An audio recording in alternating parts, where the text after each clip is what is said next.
আমার প্রিয় ও স্নেহের 2026 সালের নতুন বছরের ক্লাস 9-এর ছাত্রছাত্রী বন্ধুরা, আশা করি তোমার সবাই ভালো আছো। আজ আমরা যে বিষয়টি নিয়ে আলোচনা করব, ক্লাস 9-এর সেকেন্ড ইউনিট টেস্ট অর্থাৎ দ্বিতীয় পর্যায়ক্রমিক মূল্যায়নের 2026 সালের বাংলার প্রশ্নপত্র নিয়ে। দেখো, সরাসরি স্ক্রিনে তোমার কোশ্চেন পেপারটা দেখতে পাচ্ছ। ফুল মার্কস তোমাদের রয়েছে 40, সময় তোমাদের রয়েছে 1 ঘন্টা 20 মিনিট। একে দাগে সঠিক উত্তরটি বেছে নিয়ে লেখো যে কোনো 9টি প্রশ্নে, মান 1 করে 1 × 9 = 9। রাধারানীর সঙ্গী প্রতীকটি মালার দাম নির্ধারণ করেছিল 4 পয়সা, 2 পয়সা, 3 পয়সা, 1 পয়সা। 4 পয়সা। বাংলায় যে বিদেশি ভাষাটি কম ঢুকেছে তা হলো ফার্সি, ফরাসি, আরবি, ইংরেজি। ফরাসি। আহ্বান কথাটির অর্থ আহ্বান, অনশোলনীয়, চিরন্তন, আগমন, চিরন্তন। কামরাঙা লাল মেঘ যেন মৃত মনিয়ার মতো ড্যাশ ঢেউয়ে ডুবে গেছে। গঙ্গাসাগরের, বঙ্গোপসাগরের, আরব সাগরের, লোহিত সাগরের, গঙ্গাসাগরের। রাধারানীর রথ দেখতে গিয়েছিল পুরীতে, মায়াপুরে, মাহেশে, শান্তিপুরে। উত্তর হবে মাহেশে। তুমি ঠিক সেই রূপনারী যাকে আজ প্রয়োজন, যে বিদ্রোহী, যে শান্ত, যে সরল প্রকৃতির, যাকে আজ প্রয়োজন। মিসেস বুলের সম্পূর্ণ নাম ওলি বুল, জোসেফাইন বুল, নরম্যান বুল, সারা বুল। সারা বুল। কাকে মৃত মনিয়ার মতো মনে হয়েছে? 7টি তারা, নীল সন্ধ্যা, কেশবতী কন্যা, কামরাঙা লাল মেঘ। কামরাঙা লাল মেঘ। আর্গাস কোথাকার জাদুকর ছিলেন? আর্জেন্টিনার, জাপানের, চিলির, ফ্রান্সের। চিলির। ধাতু হলো প্রতিপদিক প্রকৃতি শব্দের মূল, ক্রিয়ার মূল অবিভাজ্য অংশ। ক্রিয়ার মূল অবিভাজ্য অংশ। সূর্য শব্দটি তদ্ভব, অর্ধতৎসম, তৎসম, দেশি। তৎসম। 2 থেকে কম বেশি 15টি শব্দে উত্তর দাও, যে কোনো 8টি। আর রাধারানী গল্পে যে নোটের কথা এসেছে তাতে কার নাম লেখা ছিল? রাধারানী গল্পে যে নোটের কথা এসেছে তাতে রাধারানীর নাম এবং দাতা রুক্মিণী কুমার রায়ের নাম লেখা ছিল। বাংলার নীল সন্ধ্যাকে কবি কিসের সঙ্গে তুলনা করেছেন? কেশবতী কন্যার সঙ্গে। একজন প্রকৃত সিংহীর প্রয়োজন। প্রকৃত সিংহী কাকে বলা হয়েছে? মিস মার্গারেট এলিজাবেথ নোবেলকে বিবেকানন্দ প্রকৃত সিংহী বলেছেন। ব্যথিত গন্ধের ক্লান্ত নীরবতা, কার ব্যথিত গন্ধের কথা বলা হয়েছে? ব্যথিত গন্ধের ক্লান্ত নীরবতা, গাছ থেকে খসে পড়া বট ফলের ব্যথিত গন্ধের কথা বলা হয়েছে। নেভে না তার যন্ত্রণা, কিসের যন্ত্রণার কথা বলা হয়েছে? নেভে না তার যন্ত্রণা এখানে প্রকৃতি থেকে বিচ্ছিন্নতার যন্ত্রণার কথা বলা হয়েছে। ভগিনী নিবেদিতার প্রকৃত নাম কি? Margaret Elizabeth Nobel. আমরাও ভিখারি হইয়াছি উক্তিটি কার? আমরাও ভিখারি হইয়াছি উক্তিটি রাধারানীর মায়ের। পাখিবর্ণ যন্ত্রটির নাম কি? অর্নিথন। কৃৎপ্রত্যয় কাকে বলে? কৃৎপ্রত্যয়ের অপর নাম কি? ধাতুর শেষে যে প্রত্যয় যুক্ত হয়ে নতুন শব্দ তৈরি করে তাকে কৃৎপ্রত্যয় বলে। কৃৎপ্রত্যয়ের অপর নাম ক্রিয়া প্রত্যয়। তদ্ভব শব্দ কাকে বলে? উদাহরণ দাও। যেসব সংস্কৃত শব্দ নির্দিষ্ট নিয়মে ধারাবাহিক ধ্বনি পরিবর্তনের মধ্য দিয়ে প্রাকৃতিক ভাষার স্তর অতিক্রম করে বাংলায় গৃহীত হয়েছে সেই সব শব্দকে তদ্ভব শব্দ। হস্ত থেকে হাত। কম বেশি 60টি শব্দ উত্তর দাও। সংস্কৃত ভাষা আত্মনির্ভরশীল কেন? সংস্কৃত ভাষা সম্পর্কে এই কথা বলা হয়েছে। সৈয়দ মুজতবা আলী সংস্কৃত ভাষাকে আত্মনির্ভরশীল ভাষা বলেছেন। তার মতে কোনো নতুন চিন্তা অনুভূতির প্রকাশের জন্য নতুন শব্দের প্রয়োজন হলে সংস্কৃত ভাষা তা অন্য ভাষা থেকে ধার করার কথা কখনোই ভাবে না। পরিবর্তে নিজের শব্দভাণ্ডারে এমন কোনো ধাতু বা শব্দ খোঁজ করে যা সামান্য অদলবদল করে কিংবা পুরনো ধাতু দিয়েই নতুন শব্দটি তৈরি করা যেতে পারে। এই কারণে সংস্কৃতকে একটি স্বয়ংসম্পূর্ণ এবং আত্মনির্ভরশীল ভাষা বলা হয়েছে। হারায় না তার জীবন থেকে কুন্দ ফুলের হাসি। কুন্দ ফুলের হাসি বলতে কী বোঝানো হয়েছে তা হারায় না কেন? নীরেন্দ্রনাথ চক্রবর্তীর আহ্বান কবিতায় কবি গ্রাম বাংলার সহজ সরল জীবনধারার কথা তুলে ধরেছেন। প্রকৃতি লালিত এই জীবনধারা গ্রামের মধ্যে চিরকাল ধরে বজায় রয়েছে। সেখানে দুঃখ যন্ত্রণা থাকলেও প্রকৃতির স্নিগ্ধতা কোনোভাবেই বিঘ্ন হয় না। জীবনের সহজ প্রবাহ এবং প্রকৃতির সৌন্দর্যের এই চিরকালীনতাকে বোঝাতে হারায় না তার বাগান থেকে কুন্দ ফুলের হাসি কথাটি ব্যবহার করা হয়েছে। 4 থেকে কম বেশি 60টি শব্দে উত্তর দাও, যে কোনো একটি প্রশ্নে, মান 3। নোটখানি তাহারা ভাঙাইল না, তুলিয়া রাখিল। কোন নোট? তারা কারা নোটটি ভাঙায়নি কেন? রাধারানী গল্পাংশে রাধারানী আর তার মা পথিকের ফেলে দেওয়া নোটটি ভাঙালো না। নোট না ভাঙানোর কারণ। রাধারানী এবং তার মা পথিক রুক্মিণী কুমার রায়ের ফেলে দেওয়া নোটটি ভাঙায়নি, তার কারণ এর আগে মালার দাম হিসাবে তিনি যে টাকা দিয়েছিলেন তাতেই তাদের প্রয়োজন মিটে গিয়েছিল। নোটটি তাদের প্রয়োজন ছিল না, বরং নোটটি নিলে তাদের অসততায় প্রতিষ্ঠিত হতো, তাই তারা নোটটি তুলে রাখল। কেননা তারা দরিদ্র হলেও লোভী নয়। কেশবতী কন্যা যেন এসেছে আকাশে। কেশবতী কন্যা বলতে কবি কাকে বুঝিয়েছেন, তাকে কেশবতী কন্যা বলার কারণ কি? বাংলার নীল সন্ধ্যাকে কবি কেশবতী কন্যার সঙ্গে তুলনা করেছেন। আকাশে সাতটি দ্বারা কবিতায় জীবনানন্দ তার একান্ত নিজস্ব ভঙ্গিতে পল্লী বাংলার সন্ধ্যাকে বর্ণনা করেছেন। সূর্য ডুবে গেলে যখন দিনের আলো ফিকে হয়ে আসে, কবির মনে হয় যেন এক কেশবতী কন্যা এসেছে সন্ধ্যার আকাশে। তার ছড়িয়ে পড়া কালো চুল, ঘনিয়ে আসা রাতের অন্ধকার কবির চোখে এভাবেই কাব্যিক রূপে ধরা দেয় পল্লী বাংলার সন্ধ্যা। পাঁচের দাগে কম বেশি 60টি শব্দে উত্তর দাও, যে কোনো একটি প্রশ্নের মান 3। ওই পাখি আমার চাই বক্তাকে, কোন প্রসঙ্গে তার এই উক্তি? সত্যজিৎ রায় রচিত প্রফেসর শঙ্কুর ডায়েরি গল্পের অন্তর্গত কর্ভাস অংশের আলোচ্য উক্তিটির বক্তা হলেন চিলিয়ান জাদুকর আর্গাস। আর্গাস পাখি নিয়ে ম্যাজিক দেখাতেন। তিনি খবরের কাগজে কার্ভাসের সংবাদ পড়ে মুগ্ধ হয়েছিলেন, তাই তিনি হোটেলে প্রফেসর শঙ্কুর সঙ্গে দেখা করতে এসেছিলেন।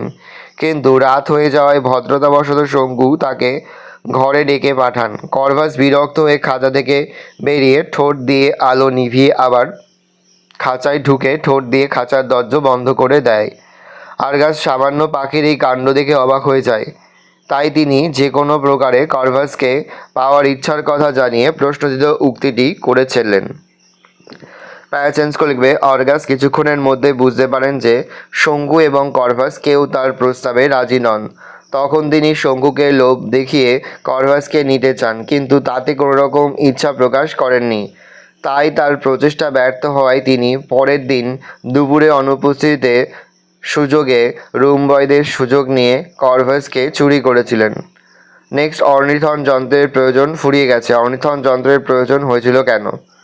পাখিদের বুদ্ধি বেশ আশ্চর্য, কিন্তু পরিচয় পেয়ে প্রফেসর শঙ্কুর মনে হয়েছিল এমন একটা যন্ত্র তৈরি করার কথা যা দিয়ে পাখির সহজতা বুদ্ধির বাইরে তাকে নতুন জিনিস শেখানো যাবে, কিংবা মানুষের জ্ঞান বুদ্ধি তার মধ্যে সঞ্চার করা যাবে। এই লক্ষ্যেই তিনি একটি পাখি পড়ানোর যন্ত্র নির্মাণে উদ্যোগী হন।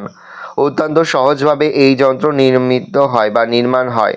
তার দুটি অংশের একটি হবে খাঁচার মতো, যার মধ্যে পাখি থাকবে, আর তার সঙ্গে দ্বিতীয় অংশের বৈদ্যুতিক যোগ থাকবে। দ্বিতীয় অংশ থেকে জ্ঞান ও বুদ্ধি চালিত হবে পাখির মস্তিষ্কে। 6 দাগে পরের প্রশ্ন কম বেশি 150 শব্দে একটি প্রশ্নের উত্তর দাও। প্রশ্নের মান 5। রাধারানী বিবাহ দিতে পারিল না। রাধারানীর পরিচয় দাও, কে কেন বিবাহ দিতে পারেনি? বঙ্কিমচন্দ্র চট্টোপাধ্যায়ের রাধারানী রচনাংশে রাধারানী ছিল একটি মেয়ে যার বয়স 11 বছরও পূর্ণ হয়নি। বড়লোকের মেয়ে হলেও তাদের অবস্থা ভালো ছিল না। সর্বোপরি রাধারানীর বাবাও বেঁচে ছিল না। বিবাহ না দিতে পারার কারণ, রাধারানীর মা রাধারানীর বিয়ে দিতে পারেননি। এককালে অবস্থাপন্ন হলেও রাধারানীর পরিবার ক্রমশ নিঃস্ব হয়ে পড়েছিল। একজন জ্ঞাতির সঙ্গে সম্পত্তির অধিকার নিয়ে রাধারানীর মার মোকদ্দমা হয় এবং হাইকোর্টে তিনি হেরে যান। তার ফলে তাদের বাস্তুভিটে থেকে উচ্ছেদ করা হয় এবং 10 লক্ষ টাকার সম্পত্তি বেহাত হয়ে যায়। নগদ যেটুকু ছিল সেটুকু খরচ ও ওয়াসিলাত অর্থাৎ ক্ষতিপূরণ দিতে চলে যায়। রাধারানীর মা অলংকার ইত্যাদি বিক্রি করে প্রিভি কাউন্সিলে আপিল করেন, কিন্তু সর্বস্ব হারিয়ে তাদের খাবার জোগাড়ের অবস্থাও থাকে না। রাধারানীর বিধবা মা একটি কুটিরে আশ্রয় নিয়ে শারীরিক পরিশ্রমের দ্বারা দিন কাটাতে থাকে, কিন্তু এই তীব্র দারিদ্র্যের কারণে রাধারানীর মা রাধারানীর বিয়ে দিতে পারেন না। নেক্সট, তুমি ঘরে আসিয়া দাঁড়াও, আমরা আলো জ্বালিয়া দেখি টাকা কি পয়সা। বক্তা কখন এই মন্তব্য করেছে? আলো জ্বালার পরের ঘটনা উল্লেখ করো। বঙ্কিমচন্দ্র চট্টোপাধ্যায়ের রাধারানী কল্পাংশে রাধারানীর কাছে তার ফুলের মালা যাবতীয় কথা শুনে পথিক ভদ্রলোকটি সদয় এবং বাড়ির বিগ্রহকে পরানোর জন্য মালাটি কিনে নিতে চায়। রাধারানী দ্বিধা সত্ত্বেও শেষ পর্যন্ত মালাটি বিক্রি করে। পথিক ভদ্রলোকটি মালার দাম হিসেবে 4 পয়সা দেয়। সেই পয়সা হাতে নিয়ে রাধারানী বেশ বড় লাগে, টাকা বলে মনে হয়, কিন্তু পথিক ডবল পয়সা বলে রাধারানীকে আশ্বস্ত করে, কিন্তু রাধারানী এতে সম্পূর্ণ ভরসা করতে পারে না। তাই সে নিজের কুটিরের দরজায় উপস্থিত হয়ে পথিককে অপেক্ষা করতে বলে। উদ্দেশ্য ছিল প্রদীপের আলো জেলে মুদ্রাগুলি পরীক্ষা করা। প্রায় চেঞ্জ করে লিখবে, ঘরে তেল না থাকায় রাধারানী চালের খড় টেনে তাতে চকমকি ঠুকে আগুন জ্বালায় এবং দেখে যে তার অনুমানই ঠিক, মালার মূল্য হিসেবে তাকে টাকা দেওয়া হয়েছে, পয়সা নয়। রাধারানী বাইরে এসে পথিকের খোঁজ করে, কিন্তু দেখে যে সেই ব্যক্তি চলে গিয়েছে। মায়ের কাছে রাধারানী তার কি করা উচিত জানতে চাইলে রাধারানীর মা বলেন যে দাতা ব্যক্তি তাদের দুঃখ শুনে দান করে গেছে, তাই তারা সেটা গ্রহণ করবে। সায়ের দাগে কম বেশি 150 শব্দে উত্তর দাও যে কোনো একটি প্রশ্নের মান 5। ফুরোয় না, তার কিছুই ফুরোয় না। এখানে কি না ফুরোনোর কথা বলা হয়েছে, কেন কিছুই ফুরোয় না? না ফুরোনোর বিষয়। নীরেন্দ্রনাথ চক্রবর্তীর আহ্বান কবিতায় প্রকৃতির কাছে ফিরে যাওয়ার জন্য মানুষ যে চিরকালীন আকাঙ্ক্ষা, তা না ফুরোনোর কথা এখানে বলা হয়েছে। মানুষের গ্রাম্য সভ্যতার পতন। অনেক বছর আগে মানুষ যখন গ্রাম বাংলায় এসেছিল এবং ঘর বেঁধেছিল, তখন তার সেই চেষ্টার সঙ্গে যুক্ত ছিল গভীর ভালোবাসা। এদেশের মাটি বাতাসের সঙ্গে একাত্মতা অনুভব করেছিল সে, কিন্তু পরবর্তীকালে মানুষ ক্রমশ শহরমুখী হয়েছে। নগর সভ্যতার সুযোগ সুবিধা স্বাচ্ছন্দ্য তাকে আকৃষ্ট করেছে।